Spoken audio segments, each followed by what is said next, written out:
Letter लिखा था, वो लेटर मैंने लिखा था उत्तर प्रदेश की सरकार को। उसमें मैंने पूछा था कि भाई आप ये बताओ, चीफ सेक्रेटरी उत्तर प्रदेश कि नीचे से लेके ऊपर तक मैं चाहता था उसमें ओबीसी भी जोड़ देता, मैं चाहता था उसमें अल्पसंख्यक समाज भी जोड़ देता, मैं चाहता था उसमें मुस्लिम समाज भी जोड़ देता, लेकिन मैं जानता था कि जहां मैं इनको जोड़ने की बात करूंगा वहीं वो तरह तरह की उल्टी सीधी बातें चलाएंगे।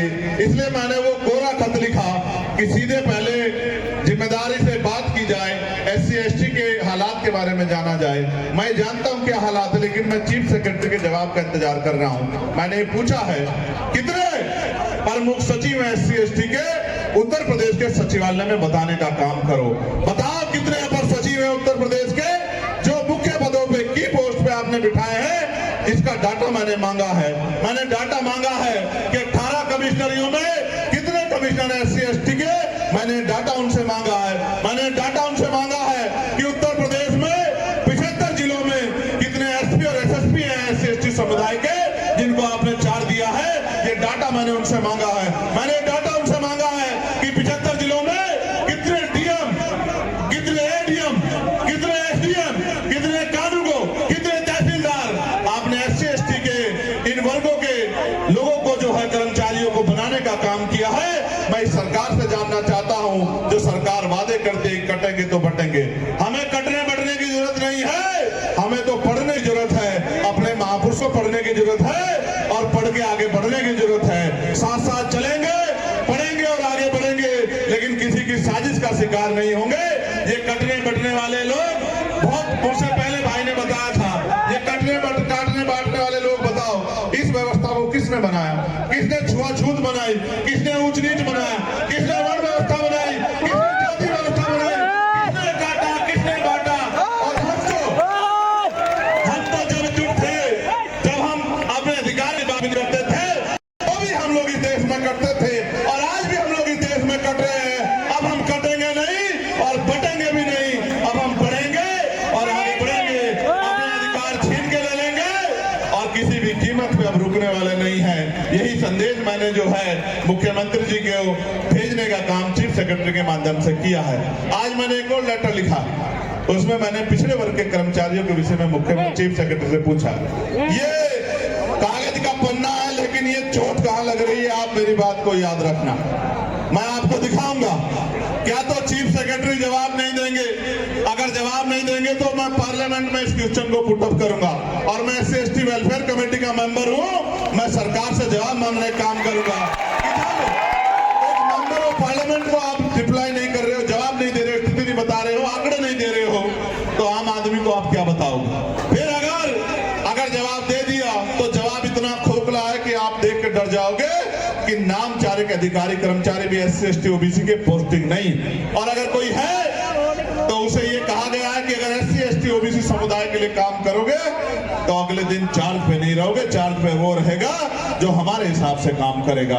ये कौन सा लोकतांत्रिक प्रदेश है या कौन सा संविधान सरकारें चल रही हैं? बुलडोजर लोगों के घरों पे चल रहा है, अब तो पुलिस कस्टडी में लोगों की मौत होने लगी है और कोई जवाब सरकार के पास नहीं है। मुझे बड़ी दुख है, पीड़ा है पांडे जी के साथ जो अभी हुआ लखनऊ में। मुझे बहुत दर्द, मैंने उनकी पीड़ा को, उनके परिवार की पीड़ा को उठाने का काम किया। मुझे बहुत तकलीफ है, उनकी संख्या कम है, उनकी बात उठाने वाले लोग कम है, मुझे उनके लिए बहुत तकलीफ है। लेकिन मुख्यमंत्री जी ने उनकी तकलीफों को सुनते हुए उनके परिवार को बुलाया, उनकी पीठ पे हाथ रख के विश्वास दिलाया कि आप अकेले नहीं।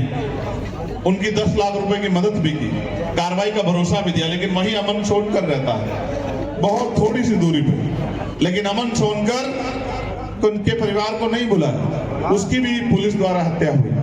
उसके परिवार ने बताया, बड़ा चर्चित भी रहा, मैं उस परिवार के घर भी गया, लेकिन उसको मुख्यमंत्री जी से नहीं बुलाया। अब क्यों नहीं बुलाया ये तो मुख्यमंत्री खुद बता सकते हैं। पहले उनके यहाँ कहा जाता था, जो उनके यहाँ आते थे उनकी जन सुनवाई में कि नहा धो के आया करो। अब पता नहीं क्या बात है, मुझे नहीं पता कि लखनऊ में रहते हुए मुख्यमंत्री जी को अमन सोनकर का दर्द क्यों नहीं दिखाई दिया, क्यों उस परिवार के मुआवजे की बात नहीं हुई, क्यों उनकी पीठ पे हाथ नहीं रखा गया बात तो सबके साथ सबके विकास की बात करते हैं, तो बात तो पूरे हिंदुत्व की बात करते हैं। तो क्या आज भी SC/ST हिंदुत्व का हिस्सा नहीं है? आपके तथाकथित हिंदुत्व का हिस्सा नहीं है?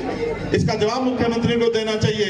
मुझे आना चाहिए था फतेहपुर बहुत दिन पहले, क्योंकि बहन प्रिया मौर्य को न्याय नहीं मिला है। आज भी इसका परिवार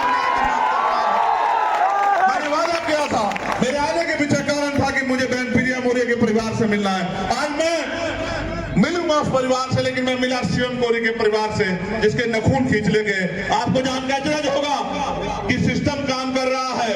मैंने पूछा अभी अधिकारियों से, समाज कल्याण अधिकारी को फोन करके पूछा, SP को फोन करके पूछा। आपको जानकर डर लग जाएगा कि कानून कहता है कि SC/ST का जब मुकदमा दर्ज होता है तो कंपनसेशन का जो मुआवजा, जो कंपनसेशन वो परिवार को मिलना चाहिए। आप देखो 3 महीने हो गए घटना को, चार्जशीट तक लग गई है, 1 पैसे की मदद उस परिवार की नहीं हुई, शिवम कोरी के परिवार की। मैं इस बात का गवाह हूं, क्योंकि मैंने अधिकारियों से पूछा, तो मैंने पूछा क्यों राहत को उसको क्या हुआ, क्या हुआ? क्या पैसे नहीं उत्तर प्रदेश सरकार के पास? ये पैसे दलित पिछड़ों के हक अधिकारों के लिए नहीं है, उनकी हिस्सेदारी के लिए नहीं। मुख्यमंत्री को जवाब देना चाहिए कि उनके प्रशासन के अधिकारी, उनके पुलिस के अधिकारी इतने लापरवाही क्यों कर रहे हैं? उस बच्चे के 5 नखून उतार लिए, 5 नखून। है उत्तर प्रदेश की सरकार पर जवाब? मुझे आना चाहिए था, क्योंकि कल भाई दिलीप सैनी जी के परिवार में, उनके घर में घुस के अभी 2-3 दिन पहले उस पत्रकार की जो हत्या कर दी गई, और अभी तक उसके मुख्य आरोपी खुलेआम घूम रहे हैं। उनका जवाब मांगने के लिए मुझे आना चाहिए, क्योंकि वो पत्रकार सच की आवाज उठा रहा था। अगर एक पत्रकार सुरक्षित नहीं है, और अगर वो बैंक में काम करेगा, ईमानदारी से काम नहीं करेगा, तो जनता उससे सवाल पूछेगी, और अगर वो ईमानदारी से काम करेगा तो ये गुंडे उसकी जान ले लेंगे। उसके परिवार का हिसाब मांगने मुझे आना था, उस परिवार के आंसू पूछने मुझे आना था, उसको न्याय दिलाने के लिए मुझे आना था।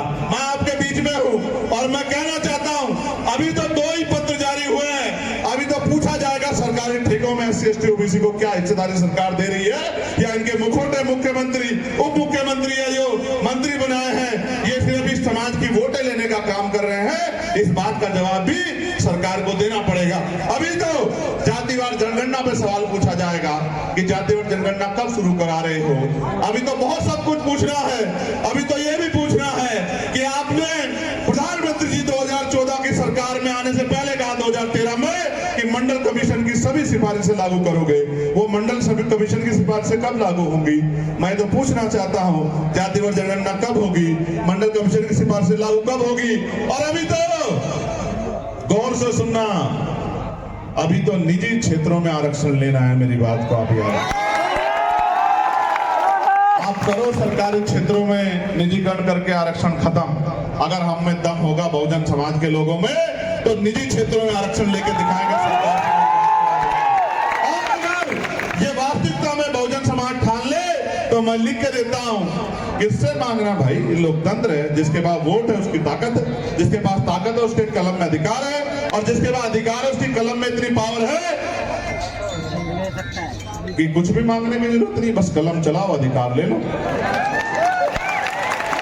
ये देश अभी संविधान से चल रहा है, मौका है आपको, अपनी ताकत को पहचानो, एकजुट हो जाओ, और एकजुट होके मैं सबसे पहले आपका धन्यवाद करूंगा जो साथी यहाँ बैठे हैं उन सबका। लेकिन मैं आपसे आग्रह भी करूंगा, मैं आया, अपनी बात रख के चला गया, मुझसे पहले अच्छे अच्छे वक्ताओं ने अपनी बात चले गए, आप घर जाके सो गए, उसी गड्ढे में गिर गए। इससे कैसे बदलाव होगा? जब तक आप सिपाही बन के, समर्पित कार्यकर्ता बन के गांव गांव जाके इस भाईचारा कायम नहीं करोगे, तब तक बात कैसे आगे बढ़ेगी? भाई बहुत सारे लोग हैं जो अंधकार में हैं, उनको निकालने के लिए प्रयास करना पड़ेगा, नहीं करना पड़ेगा? अगर हम नहीं करेंगे तो कौन करेगा? हम नहीं करेगा तो दुश्मन करेगा। दुश्मन का अपनी विचारधारा में उनको लेके जाएगा। हमें चाहिए कि हम उनसे पहले उन तक पहुंच के उनको निकाल के इस मुक्त समतावादी, समानतावादी, मैत्रीवादी, इस अधिकारों के साथ, आत्म सम्मान के साथ जीने वाली विचारधारा में लाने के लिए उनको तैयार करें, उनको सच बताएं कि सच क्या है। मैं आपसे बहुत जिम्मेदारी से कह रहा हूं, एक पत्र मेरे पास है, आंगनबाड़ी बहनों का, शायद वो यहीं कहीं बैठी है, उन्होंने मेरे पास पत्र दिया है।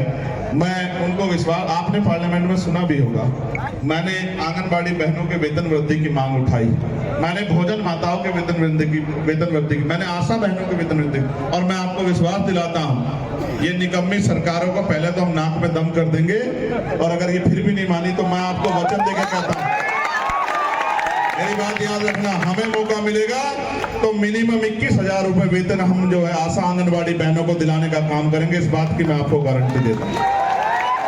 मैंने पीआरटी के जवानों की आवाज उठाई, होमगार्ड भाइयों की आवाज उठाई, मैंने चौकीदार भाइयों की आवाज उठाई, मैंने ग्राम सेवकों की आवाज उठाई, मैंने पार्लियामेंट में पुलिस के कर्मचारियों की 8 घंटे, और मैं लिख के देता हूं, ये पुलिस के कर्मचारी खड़े हैं, 2 साल के अंदर आप देखना हमारा काम चल रहा है। जिस दिन से पार्लियामेंट में गए हैं उस दिन से लगातार हम उस पर काम कर रहे हैं, और आप देखना, मैं आज नहीं कहता, अगले आने वाले 2-3 साल के अंदर मॉडर्नाइजेशन होगा और 8 घंटे की ड्यूटी हम लोग पुलिस के साथों की करा के रहेंगे। इस बात का भी मैं आपको, सप्ताह में एक दिन छुट्टी के लिए भी हम लोगों ने जो है उस रिपोर्ट में, जो रिपोर्ट बन रही है उसमें प्रस्ताव रखा है, और ये जो वेतन मिशन के आपकी उसको भी दूर कराने का, और जो बॉर्डर स्कीम है इसको भी खत्म कराने का प्रस्ताव हमने रखा है।